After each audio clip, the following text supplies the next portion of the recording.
So hey guys, welcome to Appalachia's Homestead. Welcome back to the channel. I hope you are doing great on this Super Tuesday. Woo!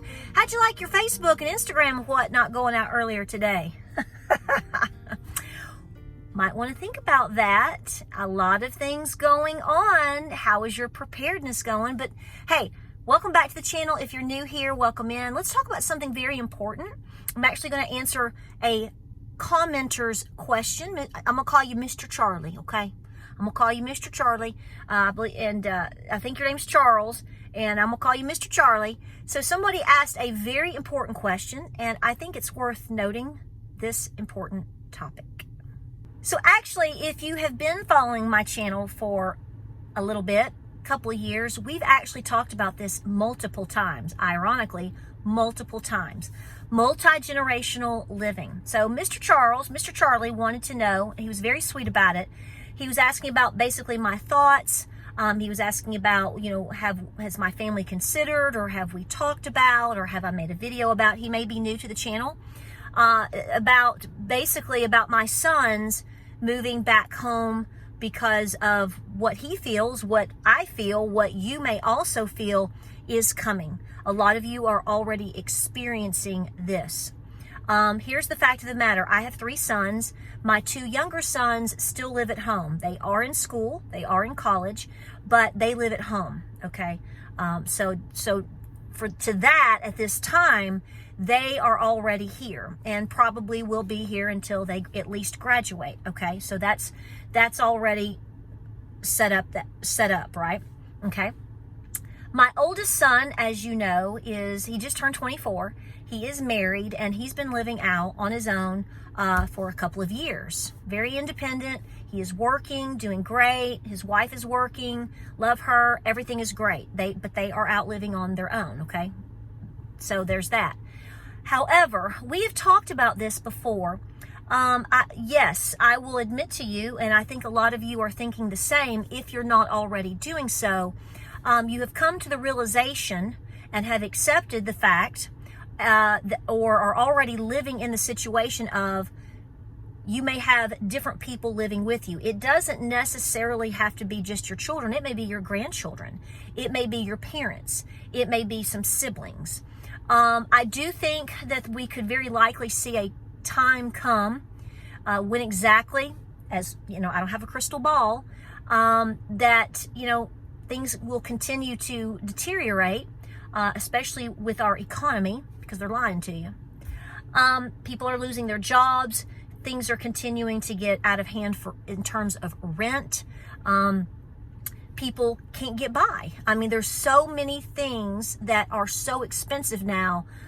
Insurance, medical insurance, your health insurance, your car insurance, your home insurance. I know somebody right now at this moment who is actively shopping to find better rates because their insurance, car insurance, went up 60%.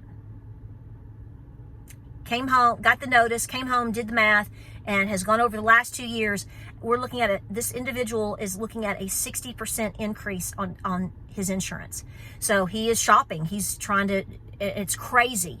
So when you start adding all of these things up for the average person, it becomes, as you already know, you all know, you guys know more than me, it becomes unbearable.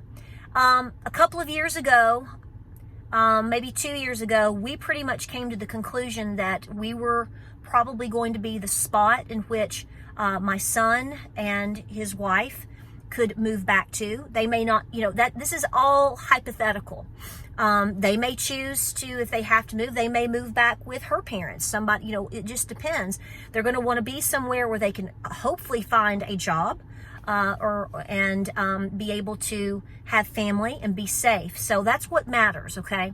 But yes, to go ahead and just answer the question from my perspective, we've already got that figured out. We've already got that baked into the cake, okay? And in fact, when I prepare and have been preparing, which I have a video coming up on some things, hopefully this week, I bake into the cake of, this is why I tell you, you might, when you prepare and you go, I'm not doing this and I'm not doing that, I'm like, you might want to consider, if you can, you might be helping somebody. And it might not just be a blessing box. It might not just be giving, bartering or giving things away. It might be your sister has to move in with you. And depending on the situation of where she is or what she has or whatnot, it probably is smart if you think you could be in line for this happening, especially if you have grandbabies. I mean, what mama is not going to want her grandbabies with her? You might want to consider having extra things in the house, not just for you, but because you might be taking in some new people. Not new to you, but new to your home. Household items and sheets and towels and blankets, all of the basics, because it depends upon your home, how many bedrooms you have, and all that you can accommodate. Now, if you have some property like we do, we already have it set up and thought out. We have two, if not three particular spots that actually someone could, say, put a camper, perhaps put a small, maybe a trailer, or, build a small home or cabin. We've already got some very specific spots kind of carved out for that. We clearly use at least one of them for something right now, but we could give it up, if you will, okay, to accommodate more people, such as maybe my parents, other people that are very close to us, maybe Miss Lou. You just never know of a scenario. But yes, to answer your question, we have already psychologically and emotionally, and a little bit in terms of physical preparedness, we've already carved that out as a likelihood, because I think a lot of us, if we're not already facing it, I think in the coming years we very likely could, which I don't view that as a bad thing. I know that people have issues. You may have issues with your family members, and no family is perfect. But I'm hoping that you get along enough to where everybody will help and contribute.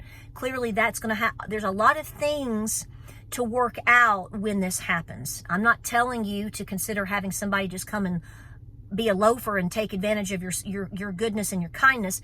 No, everybody has to contribute. Everybody has to do something to make the homestead or the home work. As I've told you before, and my Nana will clearly tell you, my Nana, who you've seen on videos, she's 87 years old. Up until she literally left home and went to business school, she went to business school and got married. All of her life, she lived with her parents and her grandparents, 8 people in a 2-bedroom little home. Okay. That's the way they lived. That's all they knew. They didn't have indoor plumbing and, the running water and electricity. I mean, she didn't have any of this stuff until the 1950s when she was in high school. Okay. So this is not something that is necessarily unheard of in my family even today. I mean, there's always been situations where my family has been willing to help each other out if they need to. You stay with this person for a bit, or, you may have to stay with your grandparents for a bit, or it's a common theme here for a lot of people. It may be a common theme for you. This is how families got by in the past. This is most likely how your family got by in the past. So to answer the question, yes, I think, yes, it is something that we're very well aware of. It hasn't come to that yet. I'm not against it should it come, because I want our family to take care of each other. The good thing is that all of my sons know how to work the land. I raised them to be able to do these things. There's some things they don't like, but here's the thing. As you grow and as you become more mature, you realize it doesn't matter if you like it or not. It's things that we have to do in order to survive and to survive as a family.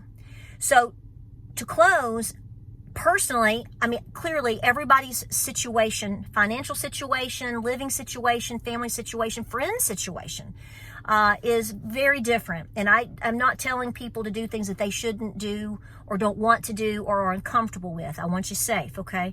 But I don't think it's a far stretch at this point if you haven't already come to these conclusions, especially if perhaps you have a decent home. Maybe you are already somewhat of the the center of the family. Maybe you have some land. Maybe your land is paid for. You're kind of your home plate, okay? And that is an honor. You're the pillar of the family. And of course, should you take in people, I would definitely set boundaries and rules and you really stand by them and really think about who you can help. But that's all your homework. But I do think in this day and age that you should consider that this may be a reality for you. It's not just something we talk about and as a what if scenario. I think it's more of a when question mark. I don't think it's an if situation for a lot of people. I don't think it's an if situation for me. Like I said, my younger two are still here and they're going to school and help and do all the things, work or whatever. But for them, will they be here longer than expected? Well, we'll see how it rolls the next couple of months, years. Maybe so. So I hope you're doing well out there. I hope this helps you. I do think that people need to, at a minimum, need to start considering it. If you think it's more of a potential likelihood, I think that if you can slowly prepare for that, I think that is smart. I mean, I don't think buying extra bed sheets, towels, blankets, just to have on standby, air mattress, think of the accommodations that would help your scenario in terms of your family and your multi-generational living situation. It may be your best friend. It may not be a blood relative at all, but maybe you've got a best friend. She's having a hard time. And maybe, her becoming your roommate, she might be able to pay you some small rent or do certain things. And you all can, build a homestead together as best buddies. Maybe that will be the route that you go. Only time will tell. But thinking about it, yeah, you need to be doing that. Preparing for it probably isn't a bad idea.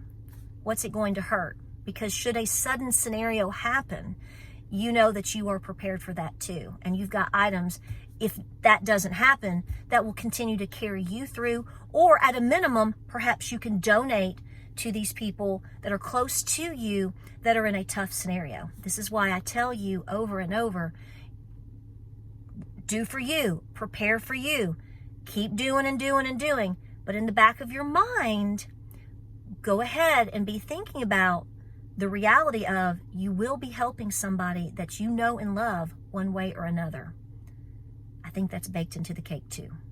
Like, subscribe, and share. I hope you're having a good evening. I'm going to run out here and help my sweetheart finish up the barn chores, and I've got to milk. It's starting to rain, so we got to beat the rain that's coming in. Hope you're safe. Keep praying, keep prepping, stay peaceful. God bless, Godspeed, and I'll see you on the next video.